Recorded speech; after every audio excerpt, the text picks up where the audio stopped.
निर्गमन ग्रंथ पहला पाठ अध्याय 20 पद संख्या 1 से 17 तक। ईश्वर ने मूसा से यह सब कहा, मैं प्रभु तुम्हारा ईश्वर हूँ। मैं तुमको मिस्र देश से गुलामी के घर से निकाल लाया। मेरे सिवा तुम्हारा कोई ईश्वर नहीं होगा। अपने लिए कोई देव मूर्ति मत बनवाओ। ऊपर आकाश में या नीचे पृथ्वी तल पर या पृथ्वी के नीचे के जल में रहने वाले किसी भी प्राणी अथवा वस्तु का चित्र मत बनवाओ।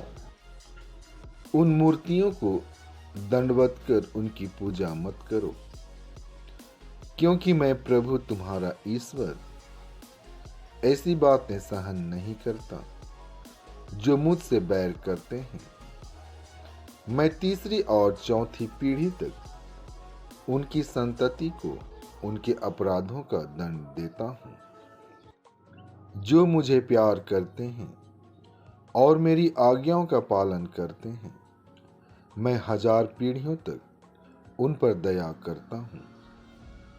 प्रभु अपने ईश्वर का नाम व्यर्थ मत लो, क्योंकि जो व्यर्थ ही प्रभु का नाम लेता है, प्रभु उसे अवश्य दंडित करेगा। विश्राम दिवस को पवित्र मानने का ध्यान रखो।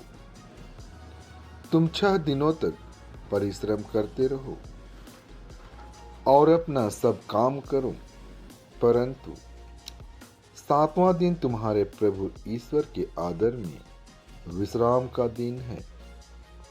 उस दिन न तो तुम कोई काम करो, न तुम्हारा पुत्र, न तुम्हारी पुत्री, न तुम्हारा नौकर, न तुम्हारी नौकरानी, न तुम्हारे चौपाए और न तुम्हारे शहर में रहने वाला परदेसी। 6 दिनों में प्रभु ने आकाश, पृथ्वी, समुद्र और उनमें से जो कुछ है वह सब बनाया है, और उसने 7वें दिन विश्राम किया। इसलिए प्रभु ने विश्राम दिवस को आशीष दी है और उसे पवित्र ठहराया है। अपने माता पिता का आदर करो, जिससे तुम बहुत दिनों तक उस भूमि पर जीते रहो जिसे तुम्हारा प्रभु ईश्वर तुम्हें प्रदान करेगा। हत्या मत करो, व्यभिचार मत करो, चोरी मत करो, अपने पड़ोसी के विरुद्ध झूठी गवाही मत दो, अपने पड़ोसी के घर बार का लालच मत करो, न तो अपने पड़ोसी की पत्नी का, न उसके नौकर अथवा नौकरानी का, न उसके बैल अथवा गधे का, उसकी किसी भी चीज का लालच मत करो।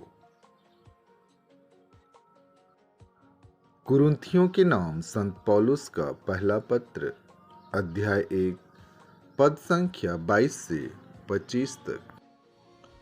यहूदी चमत्कार मांगते और यूनानी ज्ञान चाहते हैं, किंतु हम क्रूस पर आरोपित मसीह का प्रचार करते हैं।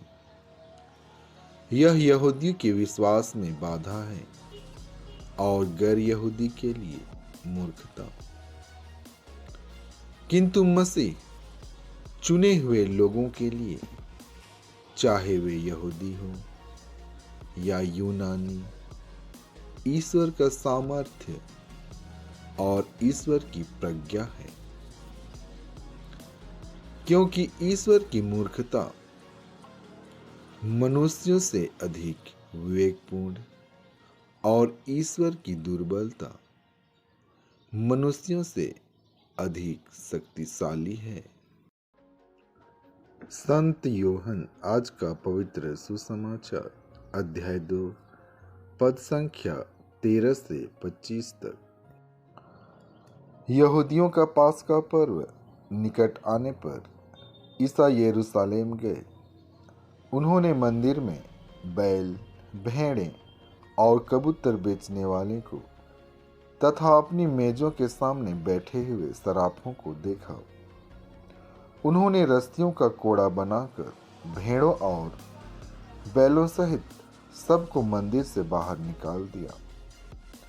सराफों के सिक्के छितरा दिए, उनकी मेजें उलट दी और कबूतर बेचने वालों से कहा, यह सब यहां से हटा ले जाओ।